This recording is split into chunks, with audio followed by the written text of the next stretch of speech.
केंद्रीय गृह मंत्री अमित शाह ने आतंकवाद विरोधी सम्मेलन 2024 के उद्घाटन सत्र में कहा कि आजादी के 75 साल बीत चुके हैं। देश की आंतरिक सुरक्षा और सीमाओं की सुरक्षा बनाए रखने के लिए अब तक 36,468 पुलिसकर्मियों ने बलिदान दिया है।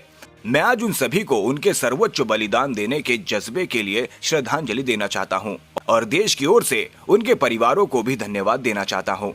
प्रधानमंत्री मोदी के देश का प्रधानमंत्री बनने के 10 साल के भीतर भारत सरकार ने आतंकवाद के खिलाफ ठोस रणनीति अपनाई। आतंकवाद के खिलाफ जीरो टॉलरेंस के उनके नारे को आज भारत ही नहीं बल्कि पूरी दुनिया ने स्वीकार किया है। भारत के अंदर आतंकवाद से लड़ने के लिए एक मजबूत इकोसिस्टम तैयार हुआ है। सम्मेलन में मैंने अपेक्षा व्यक्त की थी कि एनआईए जांच एजेंसी नहीं है।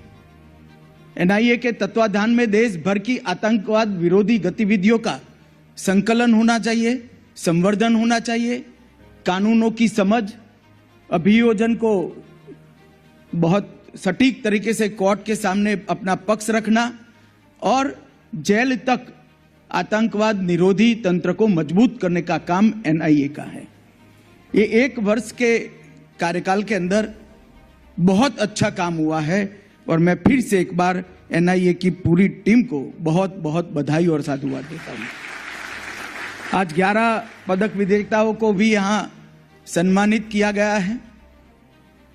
पहले जब मैं कभी व्यवस्था में नहीं रहा तब मुझे किसी का सम्मान होता था, पदक मिलता था तो एक फॉर्मेलिटी लगती थी, मगर राज्य में गृह मंत्री बना, देश में गृह मंत्री बना और जब अधिकारियों के कठिन परिश्रम को और उनकी शिद्दत को देखता हूं तब मुझे लगता है पदक देने की प्रक्रिया कहीं न कहीं बहुत छोटी है इनके परिश्रम के आधार पर।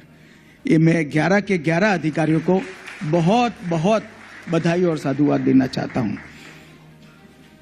आजादी के 75 साल समाप्त हो गए। देश की सुरक्षा को बनाकर रखने के लिए अब तक 36,468 पुलिस कर्मियों ने देश की आंतरिक सुरक्षा और सीमाओं की सुरक्षा को बनाए रखने के लिए अपना बलिदान दिया है। वो सभी को मैं मनपूर्वक आज सर्वोच्च बलिदान देने के इनके जज्बे को बहुत मनपूर्वक श्रद्धांजलि देना चाहता हूं और उनके परिवारजनों का भी धन्यवाद देश की ओर से करना चाहता हूं।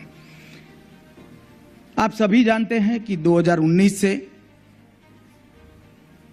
और पहले 2014 से ये 10 साल के अंदर मोदी जी के देश के प्रधानमंत्री बनने के बाद आतंकवाद के खिलाफ एक ठोस रणनीति लेकर भारत सरकार चली है।